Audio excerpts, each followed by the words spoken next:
اس کا باقاعدہ آپریشن کرے، باقاعدہ حملہ کرے، اور اس کی ریزن کیا ہے اس کے اوپر تھوڑی دیر میں بات کرتے ہیں، لیکن آپ کو بتائیں کہ جو مین مقصد تھا وہ یہ تھا، اور اب ایران کی جانب سے پلازیبل ڈینائبلٹی کا ایک ٹیکٹک یوز کیا جا رہا ہے۔ اس میں یہ ہوتا ہے کہ آپ کو پتہ ہے کہ اس کے پیچھے کون ہے، کارروائی کون کر رہا ہے، لیکن آپ کے پاس کنکریٹ ایویڈنس نہیں ہے۔ تو اگر آپ ڈائریکٹ اٹیک کرتے ہیں تو آپ اس کو بہانہ بنا کر اٹیک تو کر سکتے ہیں، لیکن اس کا نقصان یہ ہوگا کہ جب کسی عالمی عدالت میں معاملہ جائے گا، جب کسی جو فارن پالیسی میں جب یہ معاملات ڈسکس کیے جائیں گے، تو تب یہ بات آئے گی کہ بھائی آپ کے پاس ان کے خلاف تو کوئی ایویڈنس نہیں تھا، لیکن آپ نے جو ریٹیلیٹ کیا اسرائیل کے خلاف یا کسی اور ملک کے خلاف، تو اس کے اوپر ہمارے پاس ایویڈنس موجود ہے، اور اس کی بیس پہ مزید سینکشنز ایران کے اوپر لگ سکتی ہیں۔ تو ایران یہ بات سمجھ رہا ہے، اور حسن روحانی کی جانب سے جو ایک سٹیٹمنٹ دی گئی، ان کی جانب سے کہنا تھا کہ ہمارے جو لوگ ہیں وہ اتنے انٹیلیجنٹ ہیں کہ وہ اس ٹریپ میں نہیں آئیں گے،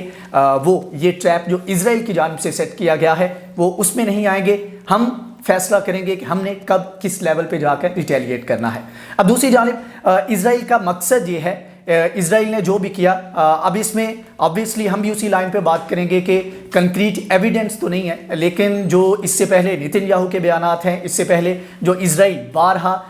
اس کے اوپر بات کر چکا ہے کہ کس طرح سے وہ اٹیک کر سکتا ہے، اور اس سے پہلے ان کی جانب سے یہ اٹیک کیے بھی گئے ان کے سائنٹسٹ کے اوپر، تو اس بیس کے اوپر ہم کہہ سکتے ہیں کہ اسرائیل کی جانب سے پلان یہ تھا کہ جیسے ہی ڈونلڈ ٹرمپ کا پتہ لگا کہ ڈونلڈ ٹرمپ اب اقتدار میں نہیں آ سکتے،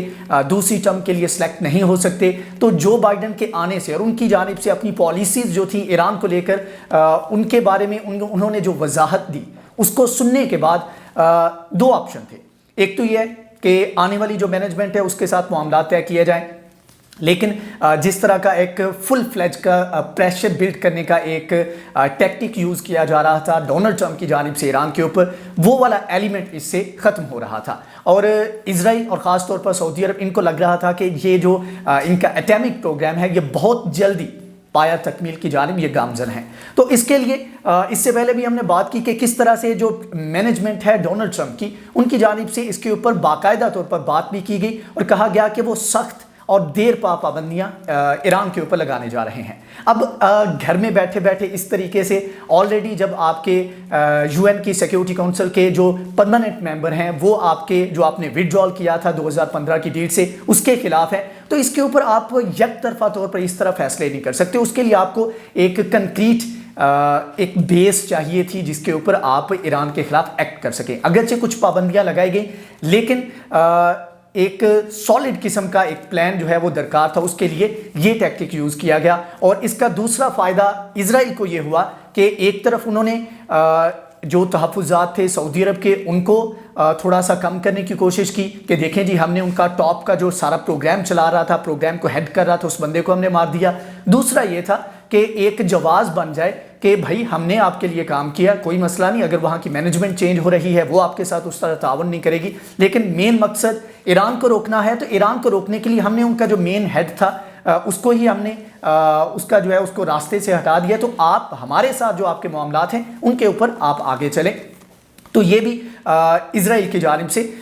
ایک مطلب کہ اس کا یہ دوسرا ان کو یہ فائدہ اس سے ہونے جا رہا تھا۔ اب ایران کی جانب سے دو طریقے سے دو ٹیکٹک یوز کیے جائیں گے، ایک تو وہ ٹائم لیں گے، ویٹ کریں گے، اور سب سے پہلے وہ یہ دیکھیں گے کہ امریکہ کا اس میں رول کیا ہے، امریکہ اس کے اوپر کس طرح بیان بازی کرتا ہے، تو اس کے بعد وہ اپنی پالیسی ڈیوائز کریں گے، کیونکہ اگر امریکہ اس میں انوالو ہوتا ہے، امریکہ کے بیانات سے لگتا ہے کہ امریکہ کی پشت پناہی کے اوپر یہ کام کیا گیا، تو اس کے بعد ایران دو طریقے کر سکتا ہے، یا تو ڈائریکٹ جس طرح اس سے پہلے ان کی جانب سے یو ایس بیس کے اوپر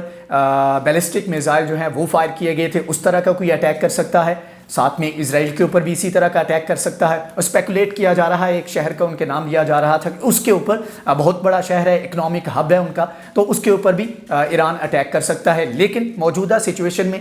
نہیں چاہے گا ایران کے معاملات اس طرف جائیں، وہ ویٹ اینڈ واچ والی پالیسی پر ہے، وہ دیکھے گا کہ اگر امریکہ اس میں انوالو ہوتا ہے تو وہ پھر امریکہ کو اگر براہ راست نہیں اٹیک کرتا تو اس کے جو الائز ہیں اس خطے میں ان کو وہ تنگ کرے گا، اور ان کے اوپر ایسے کہہ لیں کہ اس سے پہلے جو انٹیلیجنس بیسڈ ایک دوسرے کے خلاف ایک جنگ چل رہی تھی اس کو آپریشنل فیز میں لے کر آئے گا اب ایران، کیونکہ اس کے پاس جواز ہے کہ تقریباً 1 سال کے اندر 2020 کے جنوری میں قاسم سلیمانی ان کا جو ہے ان کے اوپر ان کو ختم کیا جاتا ہے اور اس کے بعد یہ والا معاملہ پیش آتا ہے۔ تو اب جواز ہے ایران کے اوپر، ایران کے پاس کہ وہ اس طرح کی ریٹیلیشن دکھا سکتا ہے۔ دوسرا یہ ہے کہ وہ اب تمام تر چیزوں کو دیکھیں گے، اگر ان کے ہاتھ کوئی کنکریٹ ایویڈنس لگ جاتا ہے تو اس کی بیس پر وہ عالمی عدالت انصاف میں جا سکتے ہیں۔ عالمی سطح پر بہت سارے سفارتی محاذ کے اوپر وہ کافی ایکٹیو بھی دکھائی دیتے ہیں اور اس کے اوپر مزید کام کریں گے کہ جو ان کے ہمسایہ ممالک ہیں، جو ان کے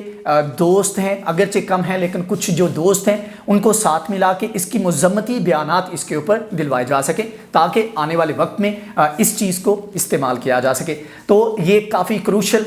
سٹیج پہ پہنچ چکے ہیں معاملات۔ اب ایسے کہہ لیں کہ اس کے اوپر باقاعدہ طور پر اسرائیل کی جانب سے ان کے جو ایکسپرٹ ہیں وہ کہتے ہیں کہ یہ سائیکلوجیکلی بہت بڑا امتحان ہے ایران کے لیے، کہ دیکھنا ہے کہ کیا وہ نروز کی یہ جو جنگ ہے اس میں وہ جیت پائے گا، کیا وہ اپنے نروز کے اوپر قابو رکھ پائے گا۔ ابھی تک کی جو پالیسی ہے اس کو دیکھ کے یہی لگتا ہے کہ ایران بڑا کیئرفلی چل رہا ہے اور وہ جتنے بھی مورل سپورٹ ہے وہ اس کو گین کرنے کی کوشش کر رہا ہے، اور آنے والے وقت میں جب موقع ملے گا تو اس کے پاس ایک جواز ہوگا کہ ہمارے اوپر اٹیک کیا گیا تو ہم بھی اٹیک کر سکتے ہیں۔ تو انشاءاللہ جیسے کوئی نئی اپڈیٹ آئے گی اس کے بارے میں ہم آپ کو آگاہ کریں گے۔ ایران اس کے اوپر کیا پالیسی لے کر آگے بڑھے گا، امریکہ کی اس کے اوپر کیا پالیسی ہوگی، جو بائیڈن اس کے اوپر کیا اسی پالیسی پر چلیں گے یا اس میں تھوڑا سا چینج کریں گے۔ تو آنے والے وقت میں جو نیگوشیشنز ہوں گی 2015 کی ڈیلز میں، کیا اس کو ریزیوم کیا جائے گا یا اس میں نئی شرائط کے اوپر معاملات کو آگے بڑھایا جائے گا، یہ بھی دیکھنا ہے۔ ایران بھی اس کے اوپر ویٹ کر رہا ہے، ہم بھی ویٹ کر رہے ہیں۔ انشاءاللہ جیسے کوئی اپڈیٹ آئے گی اس کے بارے میں ہم آپ کو آگاہ کریں گے۔ اگر آپ کو یہ ویڈیو پسند آئی ہے تو پلیز اس کو لائک کریں، شیئر کریں، ہمارے چینل کو سبسکرائب کریں۔ نیکسٹ ویڈیو میں حاضر ہوں گے، تب تک کے لیے اللہ حافظ۔